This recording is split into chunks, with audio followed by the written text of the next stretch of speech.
Hi everybody, Chris Titley here and welcome to Scoreboard. Scoreboard is based on one simple premise, and that is premium access for curious minds. We have conversations with athletes, coaches, owners, CEOs, stakeholders, broadcasters, and people who think, lead and make things happen. No buzzwords, no jargon, just clear thinking, lived experience and lessons that you can use to be a better you. We bring the access, they bring the experience, and you bring the curiosity. Together, we build the only scoreboard that matters, your own. Scoreboard, premium access for curious minds. This episode is powered by Swyftx, Australia's top-rated crypto exchange and proudly homegrown. Now let's get to today's episode. Hi, it's Chris Titley here. On today's episode of Scoreboard, the podcast, I am joined by Chris Anstey. Chris, great to have you for a chat, mate. Thanks for having me, Chris. I'm looking forward to seeing where we go. Thanks, mate. It's Friday, 19th of September at 7:30 a.m. We've both got our coffees to caffeinate ourselves for the day. Where am I joining you from today, Chris? I'm on my pub at Hotel Trentham. So I'm up here probably half the time these days and enjoying it immensely. I've been involved with this now for just under 2 years. So learning plenty and rip a little town. Just won the Australian Tiny Town of the Year, as a matter of fact, and our local footy team just won the premiership with Boomer Harvey playing for him. So it's been a big couple of weeks in town. Oh, mate. And 2025, how would you describe it so far for Chris Anstey? Geez, that's a good question. It's been fun. I've learnt lots, and sometimes I reckon a lot of people get to my age, and I've just turned 50, where you're slowing down or settling down, and you're pretty comfortable with what you're doing. But I'm always looking for new projects, new adventures, and this was certainly that. I've never been in hospitality before. I've never owned a pub, clearly, and this is my first swing at it. So it's learning something every day, getting to know locals and getting to understand how we can do our job better. Sounds like you've got a curious mind around learnings and whatnot. What's some of the learnings that you've learned from a pub point of view? Is it as glamorous as it sounds of owning a pub? Oh, look, so many. It's you do hear the people who've been jaded by it, and I can see how that can happen, but it's certainly about the people, not the business. But the parallels between sport and hospitality are really interesting, and especially front of house. Clearly, when you put a kitchen staff together, you need a very skilled set of employees or staff, and that can sometimes be tricky to get. A little bit like sport, you need a skill set. But front of house, I've always wanted to hire great people, and sometimes you're not able to hire the great people. One of the biggest frustrations as a coach sometimes is wanting to hire the people that are fantastic humans, but they're not quite there from a skill perspective. But front of house, it's not that at all. If we find great people, the skill set becomes a bonus, but we can teach them the skill. And I've always believed you can teach a person a skill, you can't teach them a personality. So our staff are just incredible, and turning up to work and seeing them and spending days and sometimes very long days with them, you ask, is it as tough or as glamorous as people seem? I think any job can be fun when you turn up to the right group of people. And when it comes to community and connection, you talk of sport and you talk of hospitality, etc. How important is sport when it comes to a community, not just the pub as well? Oh, the most important part, and I mean, I'm not sure if this is videoed, but there's a blackboard behind us. It's always got the Trentham Saints, which is our local footy and netball club's fixture on it. And the senior men, as I mentioned, just won the premiership. They had their Mad Monday in here and probably Mad Tuesday and Wednesday as well. But no, look, it is really interesting that the sporting club becomes the hub of the town, a little bit like the pub can be, but in very different ways and oftentimes for different groups within the community. So, when we came into town, people asked if we were going to sponsor the club and that kind of thing, and we do. But it's not about sponsoring the club; it's about being actively involved in it. And I didn't tell that many people until after the grand final, actually, and because they spent a lot of time in here. And one of the main reasons we bought this pub was because of the footy and netball club. I went to 3 home games and sort of just stood around the boundary line, talked to a couple of people, and I'd done the same with a few other towns that we ended up not buying in. And we're trying to find the dickheads, and oftentimes that is one part you can find at a local country footy club, and this footy club was just incredible, and to the extent where I actually drove a few mates up one particular Saturday right when I was about to pull the trigger and say, yeah, let's do this. And I said, look, what am I missing? Walk around, don't let them know you're with me, because I think they're starting to get a sense that I'm looking at the pub. I'm 7 foot tall, I stand out, and I've now been to 3 home games.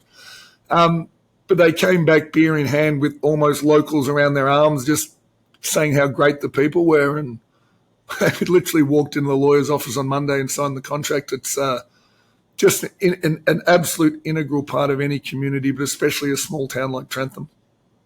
Oh, fantastic, mate. And Chris Anstey, the basketballer, people go, oh, that's the basketball, the 7-footer used to play basketball, etc. How do you go with that now, being in the community? You're Chris to people that don't know you? Yeah, that's all I am. And some people figured it out. Some people had an idea, but no one really brought it up. And that was really valuable to me. It's such a cliche type of comment, but I always figured I was more than just being a basketball player. And, over time now, and it's been 2.5 years since we started renovating the pub, and we've gotten to know the locals, that inevitably stories come out. And to the extent now where they're like, you never talk about, you never tell your basketball stories. Can we sit down one time and have a chat? I'm like, yeah, we will, but it's not what this. But they're only just sort of starting to ask now, 2.5 years later, and not many of them. But no, it's just I'm just someone who's come into the community, and like anyone, I think who comes into a small town, there's a bit of skepticism. This pub hasn't done well the last couple of times, and there was some skepticism that there was another out-of-towner coming in to probably be here for a short period of time and nick off again. And as much as we'd like to assure them, or we tried to assure them, that wasn't our plan. Proof's in your actions, not in your words. And they're starting to understand our vision. That's a really lame term, I know, but they're starting to understand our why, I suppose. And they've been really, really supportive of the pub. You mentioned you're in your 50th year. I don't know if you've turned 50 yet or not. I have, yes. Yeah, and the why on things now, it becomes a bit more perspective. I'm curious to know, your relationship with basketball and what your why is now. My relationship with basketball is I still own the Taranaki Airs, so I'm a minority owner of a professional basketball team in New Zealand.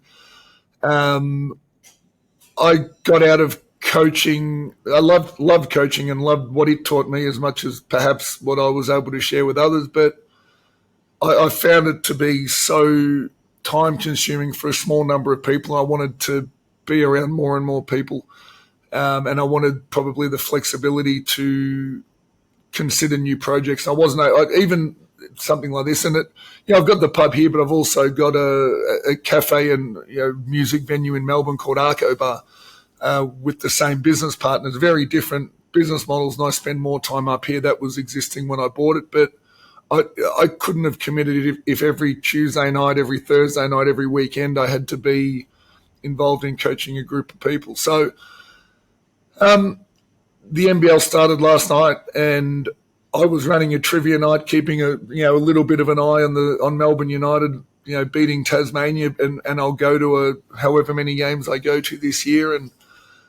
But my relationship it's taught me lots. It's introduced me to some incredible people, and I'll always have an interest as a fan. But, my young son plays it, so perhaps my next relationship with basketball may be getting back into coaching. I don't want to coach him, but I fear I may have to if, there's so many basketball teams in Melbourne these days, and, the coaching knowledge is spread pretty thin, especially when you get down to lower levels, and parents do an incredible job. And, if I can help in that space, and I'd like to think perhaps I can at, say, under 12 or under 14 level if required, I may jump back in then, but I'd want to have this ticking over pretty well. And I'd want there to be someone who could jump in on the weeks or the days I couldn't be there. So more than anything, it's taught me an absolute heap, and I still count a lot of my best mates as basketball people.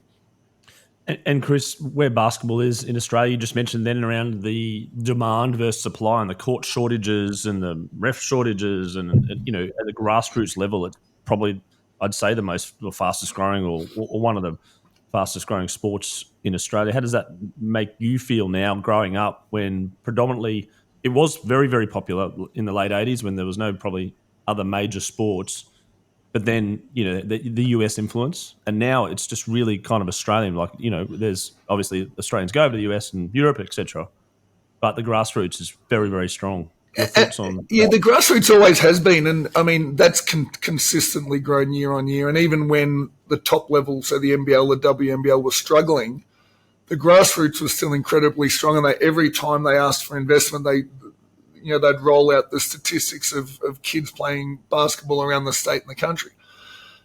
I don't think that's ever been the problem. In fact, sometimes the popularity of junior basketball becomes a problem because of lack of court availability and lack of quality referees. And when you do get to the pointy end, the under 14 sevens teams afforded the same amount of court time as the under 18 ones.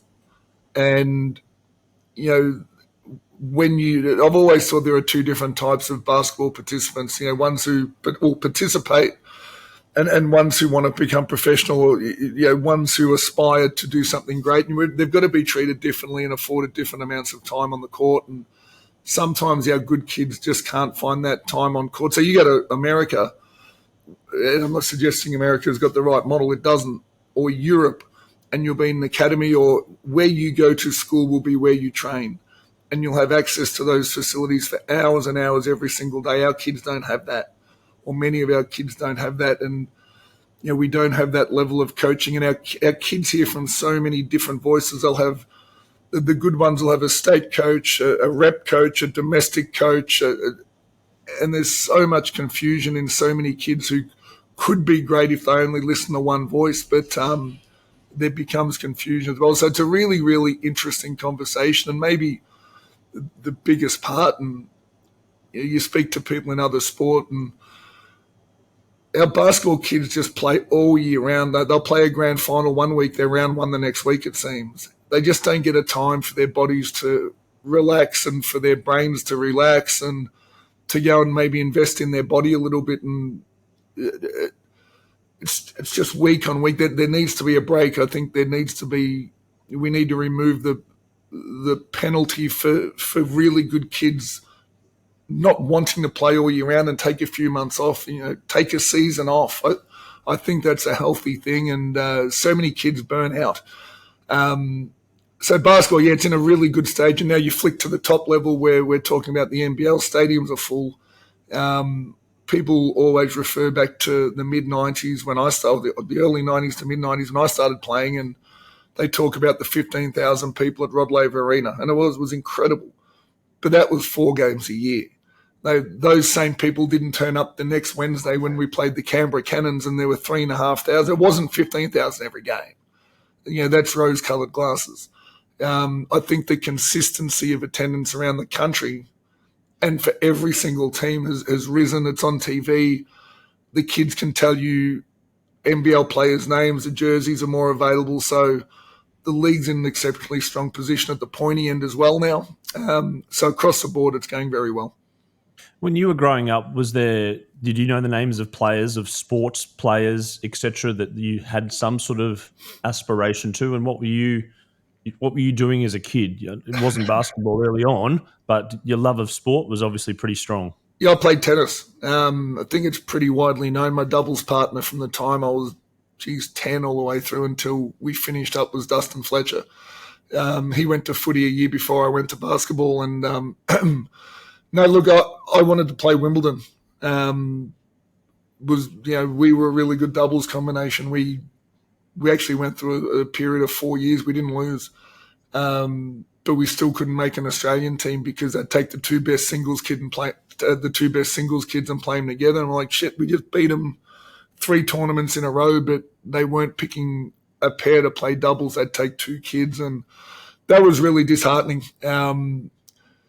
Probably the thing about basketball when I started, and I sort of fell into my brother's team, but there was a game every weekend, and there was a training.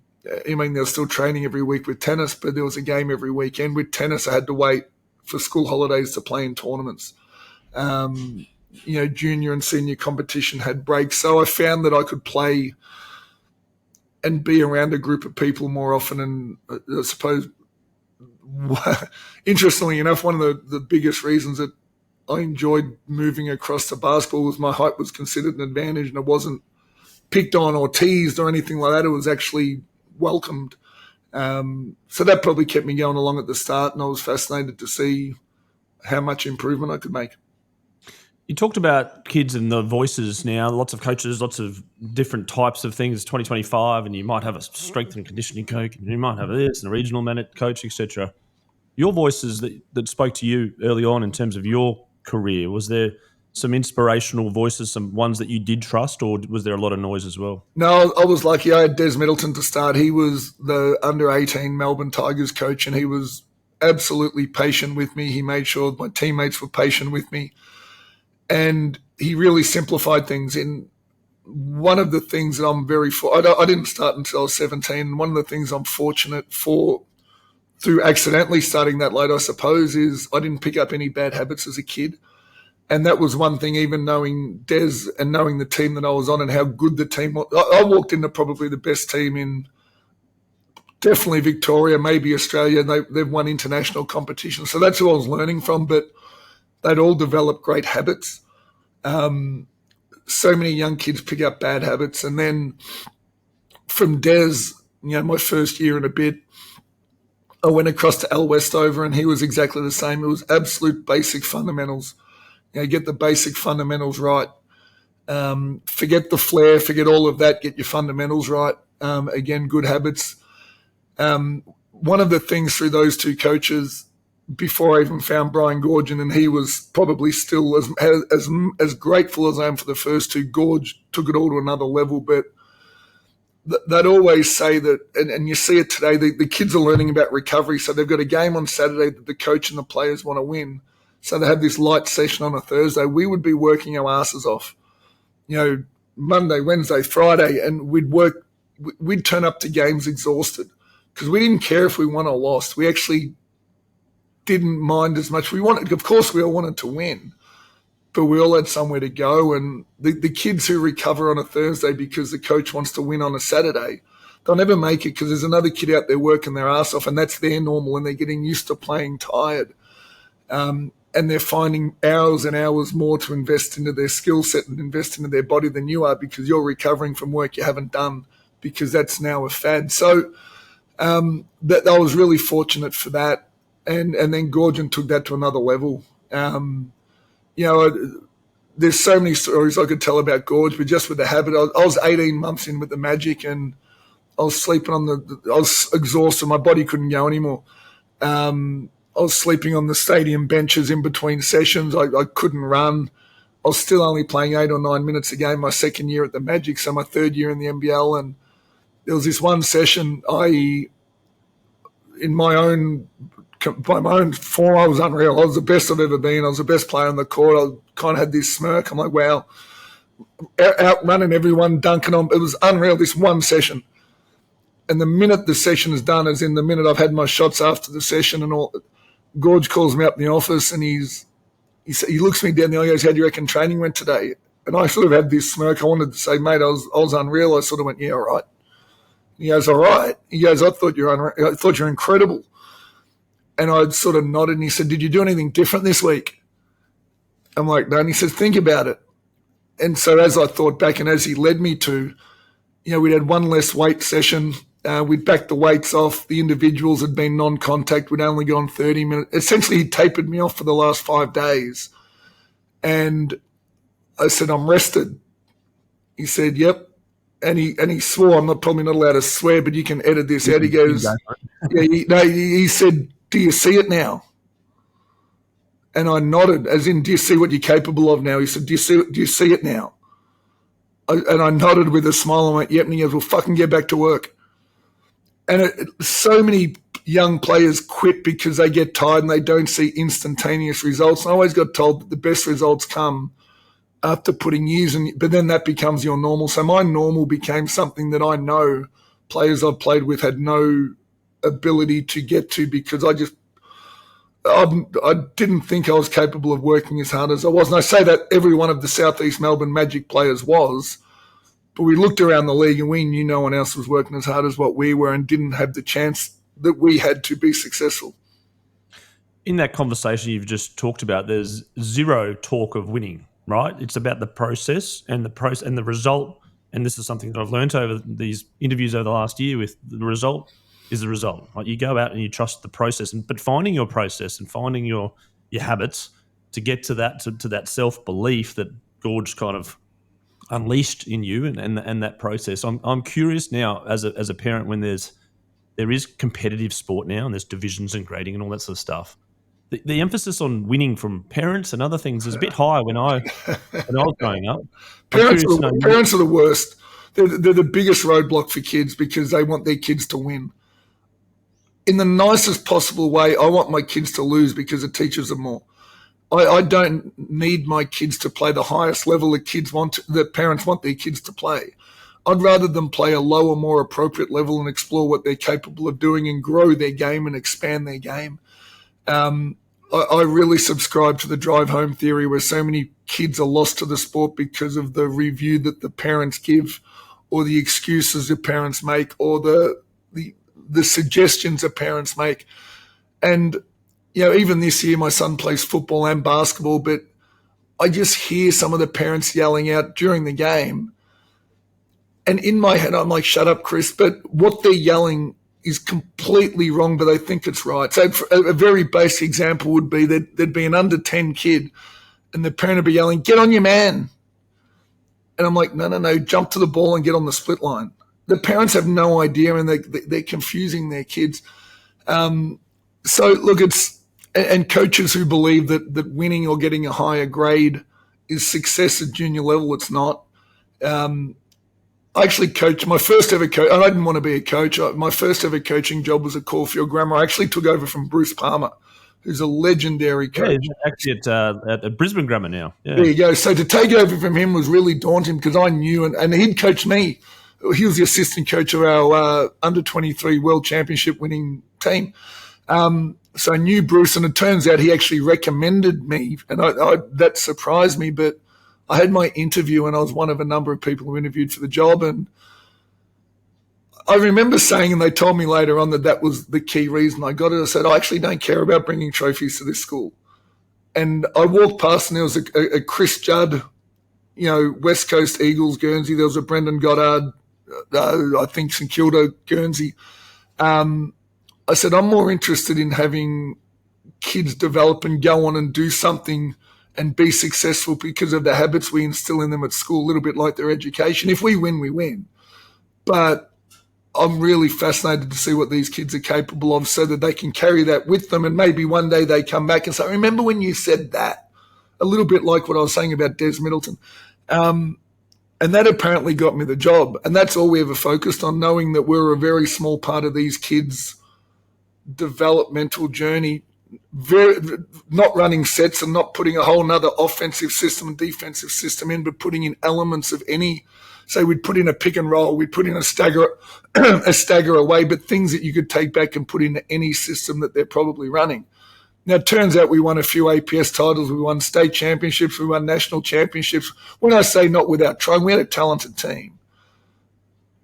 But that was never our goal. And I learned that from the minute I started. And a big part of that for me, and even when I took over at Dandenong and became director of coaching, was sitting every parent down before the season started and saying, go back to your first question, here's our why.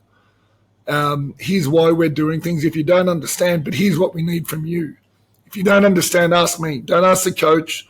Definitely don't ask your son or daughter, or don't criticize. Come and see me and I'll explain it to you. But if we're all preaching from the same choir book, your son or daughter will have a much greater chance of being successful and growing within this club. Those processes and habits and inevitably probably values that are instilled in you in terms of what your thinking and your mindset, taking that to the pub now, the new venture, like Monday could be busy or it could rain or there's other external factors. Your processes and your values now, they're still the same from when you were growing up in terms of sport? Yeah, I'm more front of house. So every time somebody walks into the pub, the experience The minute they walk in, what do they experience? The minute they sit down, what do they experience?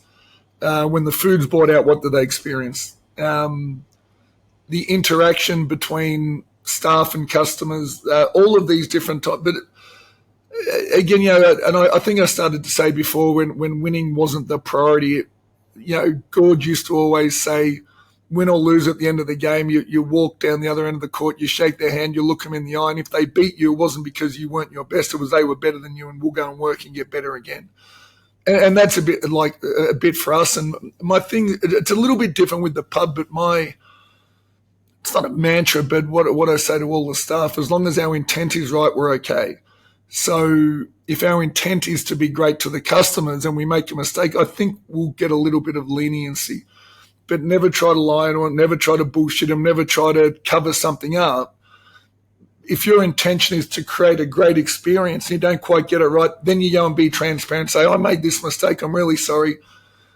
The only times we've had a couple of staff roll in and out for a short period of time who've tried to be or think they're more clever than the customer and try to bluff their way, you get caught up in it. So transparency and intent for us here, and I've got all the time in the world. If a little bit like basketball, again, to tie it back to your question, I always said to my players, on the offensive end, I'll give you all the freedom in the world as long as your intent's right. So if your intent's not selfish and you don't continually make the same mistake, I'll give you all the freedom in the world. I get the defensive end. So the defensive end of the pub's our routines and our processes. I get that part. You get to your personality, you get your conversations, you get all the flair.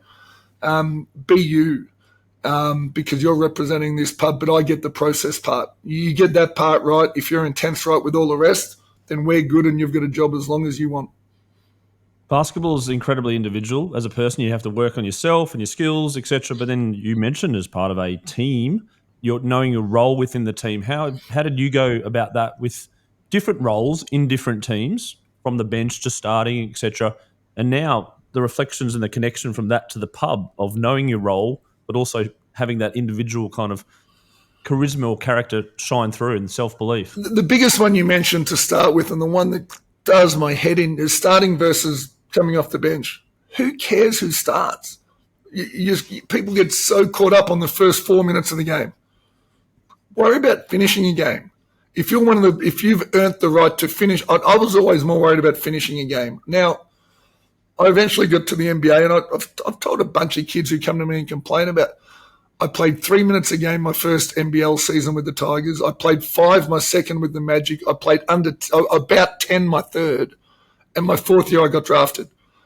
I did not – the only reason, and I hate the reason that I ended up starting, but I didn't start until midway through my third season when John Dodge, who was our starting centre, ruptured his ACL. But I was playing more minutes. Then when I got to the NBA, I started less. I came off the bench more than I started.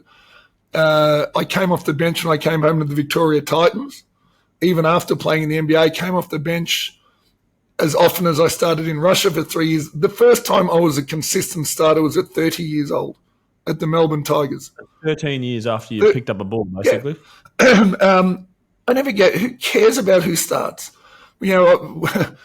I've seen situations of players where a coach will say, okay, start. You can start, no problem.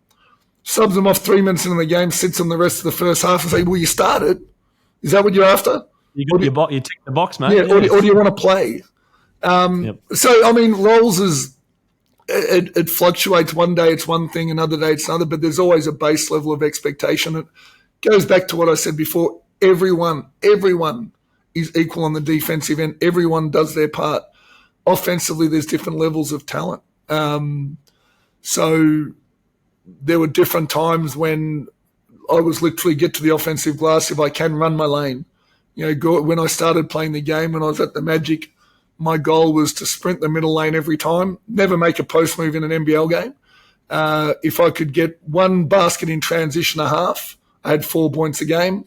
And if I could get one offensive rebound a half and maybe a putback, now I had 8 points and 2 rebounds. Start your game there and then build from that instead of roll it to me in the post, here's my post package, So, again, basic fundamentals came first, and that put me on the court.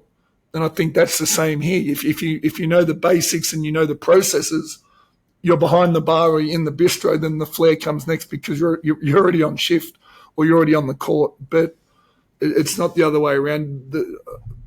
The flair or the highlight part doesn't put you on the court. That just happens because you happen to be on the court. And with that processes and those roles and the talent and whatnot that people saw in you, to again they get picked for your country and to play for your country, I'm curious to know about the culture of the Boomers and how with, you know, multiple leagues around the world, people coming in for a short period of time and trying to get it right. And you've experienced it, you know, in multiple Olympics. But the cultural, there's something special about putting the green and gold on versus maybe a Dallas Mavericks jersey. Yeah, there is, and it's interesting because there has been a lot said about Boomers culture and all that sort of thing lately. But I mean, it's like any other culture; it goes through waves. And there were certainly parts of playing for the Boomers that I hated because of the way the young kids were treated by the old players. There was that whole rookie veteran thing. I used to hate turning up to Boomers camps because you just know you're going to be picked on, carrying bags, you get all that sort of shit, and you'd hate it. And I wasn't the only one.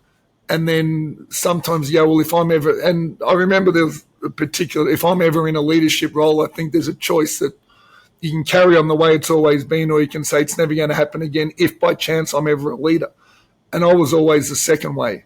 Boomers culture now, it's what's spoken about and what's internal is oftentimes very different. And there are great eras of it. There are eras where it struggles, but it's certainly become more consistent over the last probably 12 to 16 years, I think.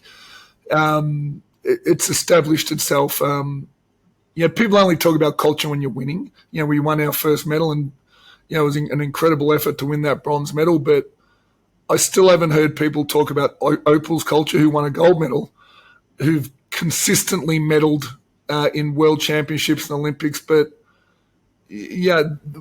from where I sat, we always aspired to be as successful as what the ladies were on the global stage, but we never were. They still are leaps and bounds ahead of the men's program when it comes to competitiveness at major events. And, in most sports, the women are striving to catch up to the men in certain elements, and we won't dig into that. But I think from a Boomers Opals perspective, the men still have to be striving to catch up to the women. And I would be, if I was someone studying culture, I'd still look at, what's the Opals culture like? And what the Opals culture did was got rid of the most talented player they had at the time, and probably one of the top 3 or 4 most talented players in their history, because she was a cancer to the team and a horrible influence.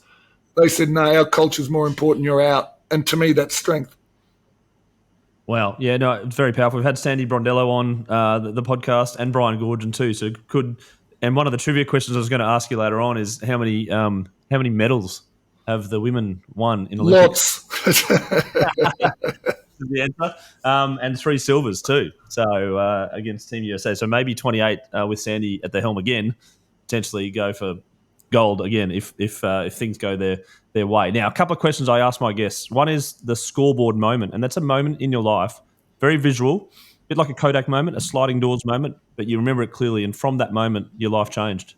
I've actually got so many. I've jumping in the car to play my first men's C-grade game of basketball, feeling sick in the stomach and thinking I don't want to be here. And then halfway up the drive thinking I'm here now, I might as well try. And I got seen by a junior basketball coach from the Melbourne Tigers because a tall, skinny 7-foot kid could run. That was all I could do. There just along the way, there's a lot. I got one chance to play Michael Jordan, and early in the game when I got on the floor, felt like I didn't belong. You'd probably call it imposter syndrome, people tell me, but I didn't know that at the time, and I was shit the first 2.5 minutes. I thought, I'm about to get dragged. I might as well try to remember this. And I didn't know at the time. I was telling myself not to care what other people thought. And I didn't figure that out till a bit later, but that's the moment where I didn't care what anyone thought about me. I was just going to be me. And we ended up winning the game, ended up playing a lot. And, the times in Russia when I sat there alone thinking, what have I done? This is shit. And thinking that there's no one coming to save me, it's on me. People always want someone else to come and help them, and sometimes that's a good thing, but oftentimes you got to help yourself first. So there's lots and lots that are, God, I could tell you heaps. Picking up the phone, I literally going through a divorce when I wasn't allowed to see my kids, and people ask about, how do you handle adversity? And oftentimes it's not well, but I picked up the phone and called Jason Ackermanis, of all people. I was a Western Bulldog. I still am a Western Bulldogs fan. And all I wanted to do was talk to someone who had seemingly gone through adversity so much, but always seemed to be able to perform well. And I was still captain of the Melbourne Tigers at the time. And Jason Ackermanis was the name that sprung to mind. So I called the front office. And as I hung up, I thought, you're an idiot. That he's never going to call back. He called back before I even got home. I kept driving and we caught up and we spent so much time together that year, and he helped me get through a divorce. So many moments along the way, and it is nice to remember them and reflect on them. And I'm grateful for. We were talking about to a friend the other day. I'm actually as grateful for the shit times now that you're through them as I am the good times, and sport gives you both. People say you got to get comfortable with being uncomfortable. I'm keen to know your thoughts on that. It's great until there's emotion involved. Anything you can write any word, and people are smart. You can write stepping out of your comfort zone, like you said, be comfortable being uncomfortable, handling adversity, work ethic. They're words on a wall. No one's got any idea what they mean until you're in them, and it's how you actually respond when you're in them without knowing that that's the word that you're going through. The seminars and the talks that people talk about, they don't mean shit. They're just words on a wall. It's going through those moments and going through those emotions and experiences, figuring out who you trust, who's around you, and then coming out the other side and figuring out what you learned, but knowing that, like success, these times aren't forever, and getting through those shit times. So that's sort of it. Everyone knows the words, everyone's smart, but add emotion, and as human beings, we tend to make poor choices when we're emotional, whether it be good, bad, excited, sad, angry, name an emotion. We don't make logical choices. So probably one of the best things I've learned, and it took some saying some dumb things and acting poorly, that I'll shut up and almost walk away from an emotional situation and wait till I know what I've got to say before I come back to it. And that took a lot of time. And the importance of listening. Are you a good listener? Better. Yeah, I am. I am. I fascinated in people's perspectives and fascinated in what people are going through. And everyone knows the saying, but it's really real. Listen with the intent to learn, not to respond. And like even some of the questions here, I can't even remember what you asked, but just listening with the intent to learn what they're going through, learn about what they like, learn about what they're teaching you, not listen with an intent to prove that you also know or one-up them with a story, which there's one of the things you hear in a bar a lot. the one-ups of the stories, and everybody knows the answer. No one just – sorry, I shouldn't say no one. That's horrible. There are a lot of people who they listen wanting to respond, and you don't need to give an answer. You don't need to have a solution. Sometimes you just need to listen. There's a lot of I would imagine there's a lot of problems being solved in the world after a few years. There are, and it's another whole really interesting conversation for another time. But the one thing you get sometimes is you don't need alcohol. Of course you don't need alcohol. What's the saying? You don't need shoes to run, but sometimes they fucking help. Sometimes it just drops your barriers down a little bit and allows you to relax and drop your walls and just have a conversation that you might not have if you're wound up. And it doesn't have to be, it just has to be the right people. But it's funny how sometimes the right people find their ways into a front bar or something like that and just settle in and have deep and meaningful conversations in that type of environment. It doesn't have to be in a psychologist's office. It has to be with the right people in the right environment, wherever that is. Now, you're a sports nut and you played sport all your life. And the question I ask my guests is their all-time favourite sporting moment. And I preface this that it doesn't include yourself. the Western Bulldogs winning the 2016 AFL Premiership by a million miles. I never thought I'd see it. I've never seen my dad cry. I was there with my brothers and my dad, and just as a Western Bulldogs and a Footscray fan growing up, I never thought I'd see it. It was just unreal.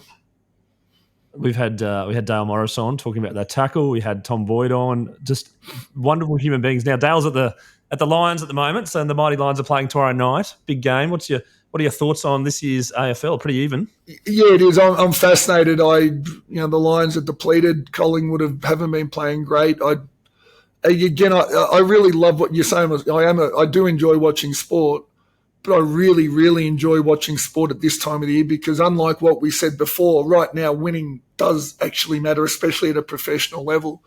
And I love seeing people's responses to and I say pressure, although pressure doesn't actually exist. It's all mental.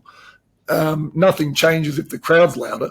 But I love seeing how people respond when there is an immediate impact depending on the result that particular day. You don't have this week. So how do people respond? Those small moments, the bounces that go the wrong way, but more importantly, the decisions that you make when a game's close and the result is the absolute priority. That part really fascinates me. I reckon September in Australia is just the best time of the year. The weather's pretty good, like not cold. You've got finals footy in all codes, broadly speaking, and it's endless sport. How good? Oh, it's unreal. It's flick it on any weekend and you just settle in sometimes. I'm going to do the same this weekend, as a matter of fact. I've got a few junior games of basketball I'm going to. A good mate's coaching a state final on Sunday, ironically, with Caulfield Grammar, where he was still is a girls' coach, and he was a girls' coach even back when I was started as a boys' coach. Speaking of creating great cultures, that's one, and it doesn't have to be at a professional level to talk about it, right? The impact he's had on, generations of young female athletes has been incredible. So we'll go and watch his grand final on Sunday, but he's actually a Brisbane Lions fan as well, and he'll go to the game Saturday night, and we'll watch the game tonight. And no, you're right. It's an incredible time to be a sports fan in Australia at this time of year. Oh, it's so good. And then also just the feeling as well when as you mentioned, like the pain and also the jubilation, and it's actually really powerful to watch how much people care about the game. Like obviously you lose and there's tears. It's like, well, there's tears because that person cares a lot. If they didn't care, then they shouldn't be playing, right? Spot on. There's an emotional attachment there. Spot on, 100%. And it was interesting seeing the emotion. So the Trentham Saints, just to go back to the very start, haven't won a premiership in 31 years. And there are two really important stories that I've loved, two really interesting observations. Boomer Harvey came and played. He played 3 games to qualify, then he played every final. And even on SCN radio, I've heard they bought a premiership, Boomer's lining his pockets, all that sort of thing. So Boomer Harvey's now wife he met when he was 17. They've been camping with the locals up here for 30 years. He came up as a favour. And I had a chat to him. I won't tell you. Clearly they paid him a small amount of money. But he got offered more than 5 times that amount for the entirety of the 6 games. He got offered more than 5 times that amount to play one game over different weeks. So he wasn't up here because of the money. He was up here because of the relationships he's formed over the last 30 years. And I think that was really special. And not enough people, in Melbourne, not that they care about the Trentham local footy club, but I know they care about Boomer Harvey, and I think it's really important to tell that story because his why is his mates, and the relationships. He's actually playing with kids that he was changing their nappies on the campsite, before he was an AFL player. And the second part was interesting, not as deep as that, but in the week before the final, we played Carisbrook in the final. All of the finals this year are at Carisbrook. It's not fair. We finished on top. They get the home. I'm like, hang on a sec. You broke for Collingwood. You broke for Richmond. Do you know what you're saying here? They said, what do you mean? I said, look, Collingwood could finish 6th and Brisbane make the grand final. You get home ground advantage. You're not complaining about it. It's just it. Just play wherever the hell you play and deal with it. If you're looking through that lens, And so I enjoyed having that conversation with the locals because I really, really mad for the first couple of days that the grand final was at Carisbrook. I said, look, they picked the venue before they picked the teams in the grand final. It was always going to be here, just like the MCG. Call it an AFL round. You're Collingwood or Richmond finishing 5th or 6th. They've got home ground. Just go win. No one cares where the game is. It's a grand final. Go and win. And they did, and it was, you know what? It was one of the best, most emotional celebrations I've been around for a long, long time, seeing how much it meant to so many people. That's amazing. And at the age of 50, to actually own the pub and to have that sort of central connection of like, let's go there and have a bit of fun and celebrate, and that connection to community, that's brilliant. Of all the experiences that you lived, and now you're living through, the deep connection of sport and business as well. Speaking of sport and business, our sponsor here at Scoreboard is Swyftx. They're Australia's most trusted cryptocurrency platform with over 1.2 million users in Australia and New Zealand. As part of their sponsorship with Scoreboard, we do a little segment called The Bucket List.